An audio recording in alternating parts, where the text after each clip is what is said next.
India سے ہمارے بڑے بھائی نے 3 بار لکھ کر طلاق کا میسج بھیج دیا، اس بارے میں تفصیل بتائیے۔ معلوم کرنے پر پتہ چلا کہ ہو جاتی ہے مگر کوئی حوالہ یا تفصیل نہیں، رہنمائی فرمائیے۔ اگر ہو جاتی ہے تو آگے کا پورا پروسیس بتا دیجیے۔ ہو جاتی ہے بھائی، اس میں حوالے کی کیا بات ہے؟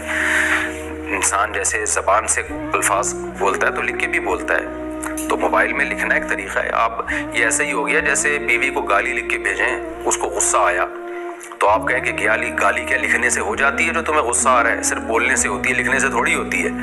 تو وہ بھی جواب میں ایک اس سے بڑی گالی لکھ کے بھیج دے گی آپ کو پھر، اور کہے کہ ٹھیک ہے جب آپ کے لکھنے سے گالی نہیں ہو رہی تو میرے لکھنے سے گالی کیوں ہوگی؟ تو دنیا میں جتنے بھی ایگریمنٹ زبان سے ہوتے ہیں ریٹن بھی ہوتے ہیں، تو شریعت میں بھی ایسے ہی ہے، جب زبان سے ہوگی تو لکھ کے بھی ہوگی۔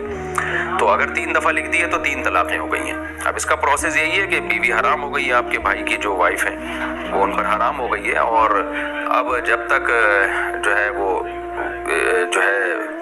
یعنی وہ 3 مینسز ان کے پورے نہیں ہو جاتے وہ کہیں اور شادی نہیں کر سکتی۔ کہیں اور شادی کریں اور اس شوہر کے ساتھ رات بھی گزارے اور اسی کے ساتھ زندگی گزارے، پھر اتفاق سے کہیں وہ شوہر طلاق دے دیتا ہے یا اس کی ڈیتھ ہو جاتی ہے تو عدت گزر جائے گی، اس کے بعد جہاں چاہے نکاح کریں، پھر پہلے شوہر سے بھی کر سکتی ہیں، کہیں اور بھی کر سکتی ہیں۔ باقاعدہ ایگریمنٹ کر کے حلالہ کرنا 3 طلاقوں کے بعد، اس شرط کے ساتھ ایگریمنٹ ہو کہ بھئی آپ مجھ سے شادی کرو اور ہم بستری کے بعد مجھے طلاق دے دینا، تو یہ میاں بیوی میں اگر ایسا معاہدہ ہو جائے تو یہ حلالہ ناجائز ہے۔ حلالہ تو پھر بھی ہو جائے گا، اس لیے کہ قرآن نے جو پروسیس بیان کیا ہے کہ 3 طلاقوں کے بعد عورت اپنے شوہر کے پاس جب تک نہیں جا سکتی جب تک کسی اور مرد سے نکاح نہ کر لے، تو نکاح جب ہو جائے گا اور مرد ہم بستری کر کے طلاق دے دے گا تو عدت کے بعد جا تو سکتی ہے، لیکن یہ عمل بڑا لعنتی ہے، حدیث میں اس پہ لعنت ہے۔ یعنی اگر ایگریمنٹ کر کے نکاح ہو تو ایگریمنٹ کیے بغیر اگر نکاح ہوتا ہے تو پھر تو جائز ہے، اس میں گھس کے ناجائز ہونے کی کوئی دلیل نہیں ہے، تو رہے اسی شوہر کے پاس، دوسرے شوہر کے پاس، اسی کے ساتھ زندگی گزارے۔